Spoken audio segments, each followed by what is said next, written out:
You know how dictatorships start? Not with a bang, not with tanks rolling down Main Street, at least not at first. They start with a whisper, a story you've heard 1,000 times and never bothered to fact check because it feels true. It starts with those people. They're dirty, they're dangerous, they're stealing from you, they're stealing your jobs. You nod because you're tired and the rent's due, and somebody on TV is telling you there's a villain in the room, and it isn't the billionaire who just closed your factory and moved it to a country where labor laws are an ancient myth. And then the brown people are gone, deported, disappeared, pushed across a border like trash swept under the rug. So tell me, where's that job now? The one they were supposedly stealing. Is it sitting there, neatly folded, waiting for you with a little bow? Or did it vanish into the pocket of a man you'll never meet who owns 4 yachts and a condo in the sky where the elevator smells like old money? You didn't really believe they were stealing your job, did you? No, I think you just wanted someone to hate. You wanted it to be easy, and you wanted the villain to look like somebody different than you. And when you were pointing fingers, you didn't see the trap being built right under your own feet. Because here's the thing about fascists. They always start with the ones they know you won't fight for. The immigrants, the refugees, the poor, the homeless. They call them illegals, druggies, vagrants, vermin, anything but human. That's the gateway drug of authoritarianism, dehumanization. And you ate it up like popcorn. What do you think happens to the families of the men scooped up in ICE raids? Do you think mom just walks into a job interview, toddler on her hip, and another one crying in the corner, and walks out with a paycheck big enough to cover rent, groceries, and childcare? Do you think America makes it that easy for her? Hell no. She'll end up on the streets. She'll end up homeless. And then you'll see the other half of the plan unfold. Because right now, in broad daylight, this administration is moving to criminalize homelessness. They call it cleaning up the streets. But what they mean is get the unsightly human wreckage out of view. They want the poor hidden. They want poverty to look like moral failure, not a policy one. They want you to think homelessness is a choice. Like someone woke up in the morning and thought, hey, you know what sounds great? Sleeping under an overpass in January. Let me tell you why people end up homeless. Because they're poor. That's it. That's the whole tweet. I'm sure sometimes addiction is in the mix, but addiction is not a moral crime. It's a medical crisis. And you want to solve it? Fund treatment. Fund housing first, and fund mental health care that actually answers the phone. You know what doesn't work? Jailing people for not having a house. Throwing them in cages where they come out poorer, sicker, and more hopeless than when they went in, if they come out at all. If we raise the minimum wage to a living wage, fewer homeless. If billionaires weren't hoarding wealth like dragons, fewer homeless.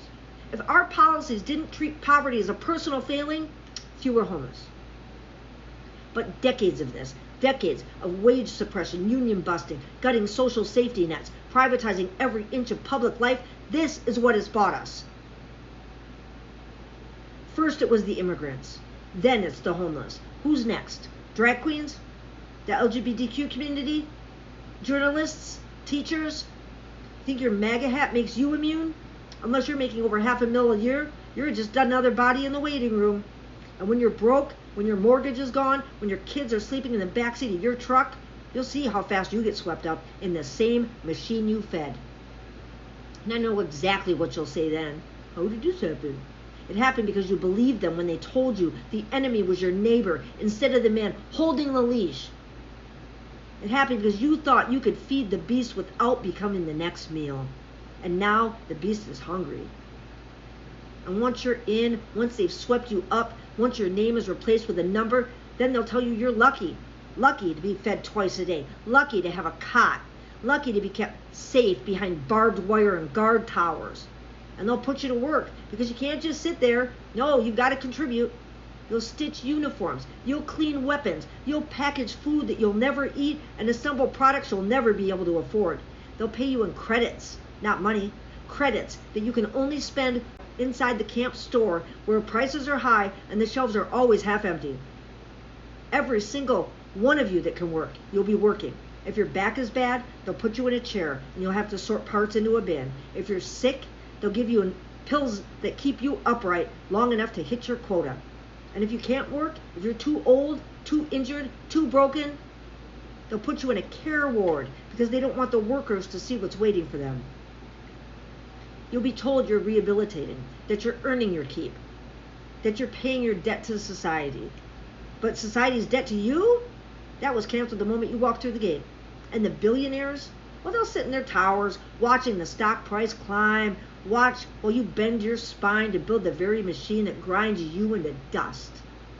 And the world outside, they'll call it job training. They'll call it reform. They'll call it a second chance. And maybe, just maybe, someone will stand in their kitchen, watch the news, and think, well, at least they're doing something useful. That's the end game. Not just to strip you of your home, your wages, your rights, but to strip you of your dignity. To turn you into a commodity, to squeeze out every last drop of labor before they throw you away. And the worst part, by the time the camps are full, by the time every poor person is behind a fence, by the time your labor is feeding their fortune, there won't be anybody left on the outside with enough power to stop them. Because you didn't fight when it was just the immigrants. You didn't fight when it was just the homeless. And you didn't fight when it was just your neighbor.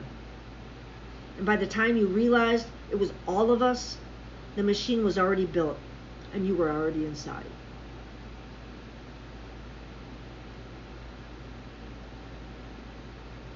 Thank you for watching my videos.